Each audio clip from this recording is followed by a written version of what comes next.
Updates at pinakahuling mga usapin sa mundo ng palakasan. Atin ang pakinggan dito sa Ang Pilipinas Ngayon. Magandang araw, narito na po ang sports balita.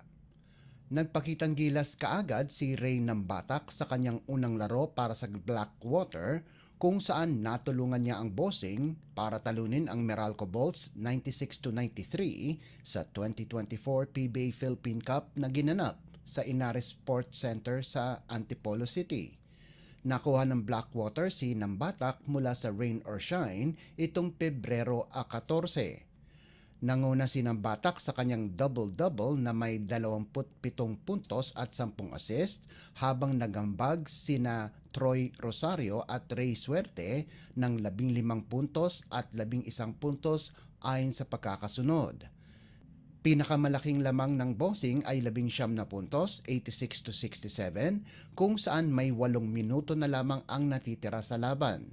Subalit nakahabol ang Bolts sa tulong ni Chris Newsom at Alain Maliksi at napababa pa ang kalamangan sa 1 puntos 94-93 galing sa 3-pointer ni Maliksi.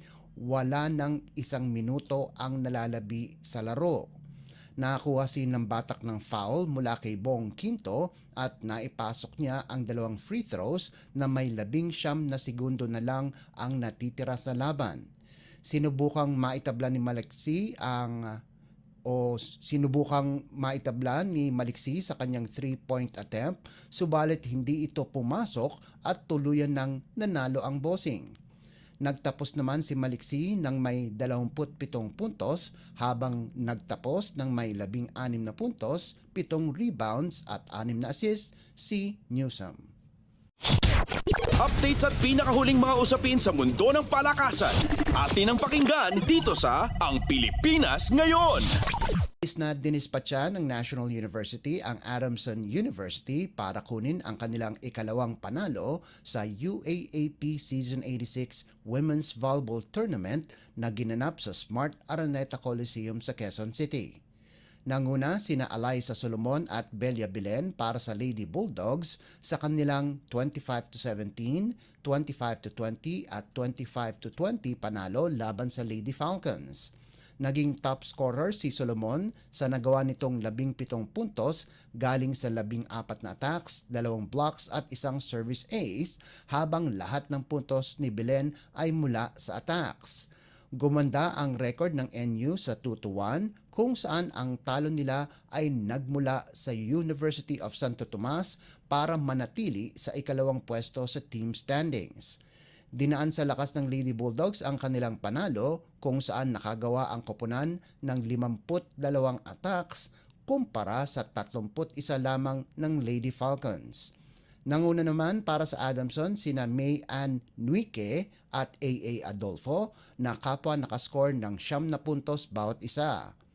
Susubukang kunin ng Lady Bulldogs ang kanilang ikatlong panalo sa Sabado habang pakay ng Adamson na makabawi sa Linggo kung saan ang parehong laban ay gaganapin sa Mall of Asia Arena.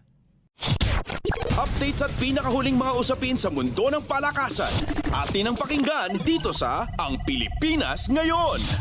Sinabi ng kampo ni Carl Tamayo na hindi totoo ang lumalabas na balita na ang Gilas Pilipinas member ay maglalaro para sa Manila Stars sa Maharlika Pilipinas Basketball League o MPBL.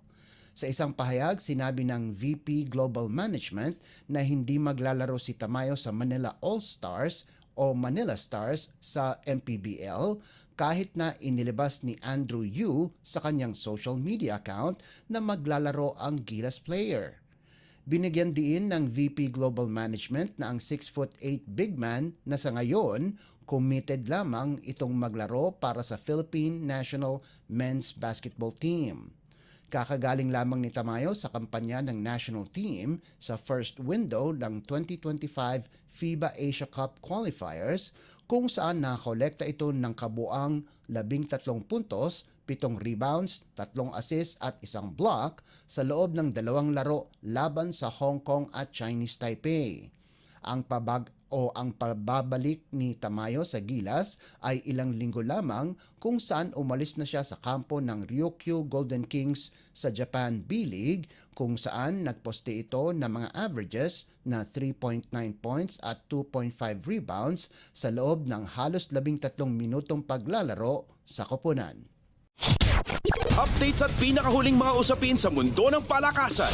Atin ang pakinggan dito sa Ang Pilipinas Ngayon. At yan ang pinakahuling balita sa larangan ng palakasan. Para sa Radyo Pilipinas World Service, ito po si Leo Magpayo. Magandang araw. Updates at pinakahuling mga usapin sa mundo ng palakasan. Atin ang pakinggan dito sa Ang Pilipinas Ngayon.